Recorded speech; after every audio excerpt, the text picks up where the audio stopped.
Oi, pessoal, tudo bem?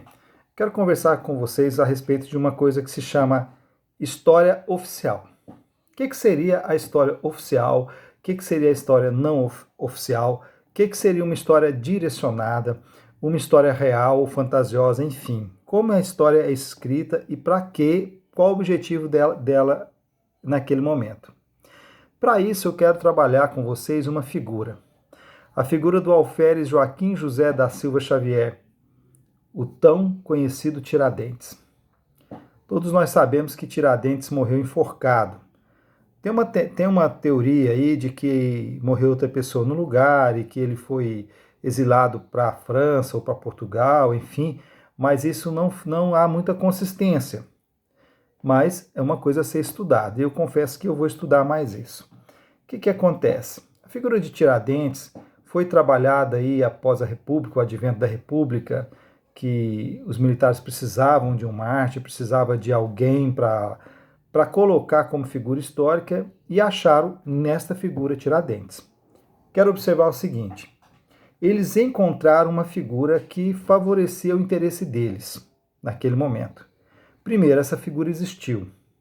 Trabalharam em cima dela, sim, fato, com pinturas, enfim, com histórias e tal. Primeiro, Tiradentes não era barbudo, todo mundo já está careca de saber nisso. A princípio, talvez ele até fosse careca, porque se raspava o cabelo a cabeça para que evitasse piolho ali no cárcere.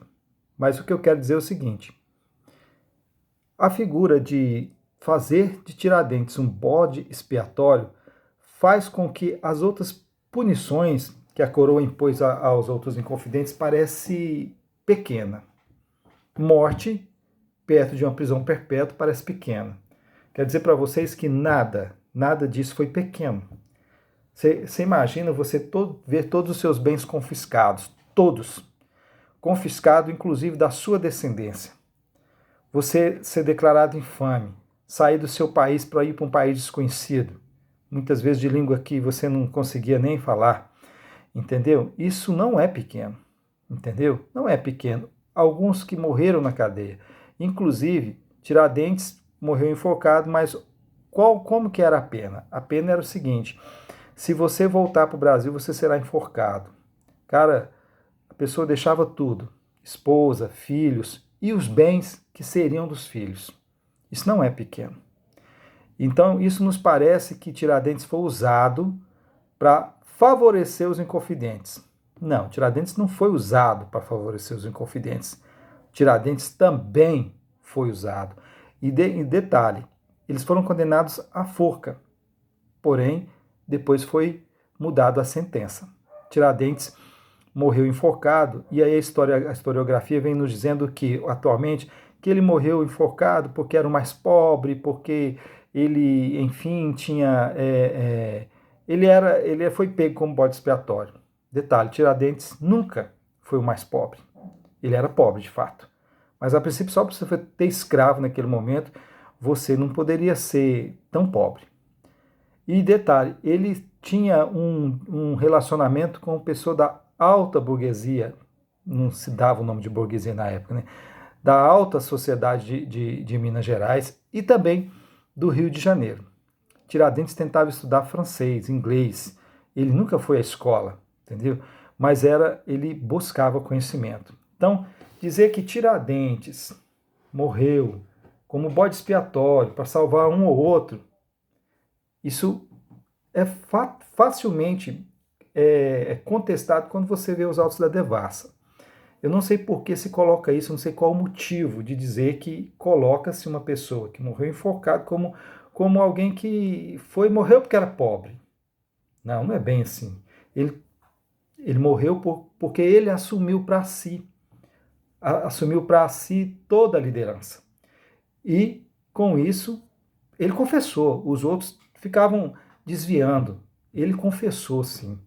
E dizia o seguinte, que faria mesmo, faria a revolução, estaria junto com quem fizesse. Então, Tiradentes morreu pela sua convicção. Agora, como se daria a liberdade, a revolução, como seria essa república, já é outra história. Talvez ele seria um algoz se tivesse conseguido a república e continuasse com a escravidão. Não sei. Nós não sabemos o que poderia acontecer. Mas através dos estudos a gente sabe o que aconteceu. E outra coisa, essa história de desmerecer um ato por conta de uma ideologia ou de uma posição que você tem é muito pobre historicamente. Outro fato que nós podemos observar é a proclamação da independência. O quadro de Pedro Américo está lá colocando como Dom Pedro I um lindo corcel, cercado pelos dragões com seus melhores uniformes, que não foi daquele jeito. Hoje nós sabemos isso. Ah, mas foi pintado isso para constatar que foi um momento importante. Claro que foi um momento importante. Aí diz o seguinte, ah, mas ele estava numa mula porque estava até com desarranjo intestinal, estava com diarreia. Isso não desmerece o fato que aconteceu. Não tira o mérito do que fez. Pelo contrário, dá-lhe mais valor.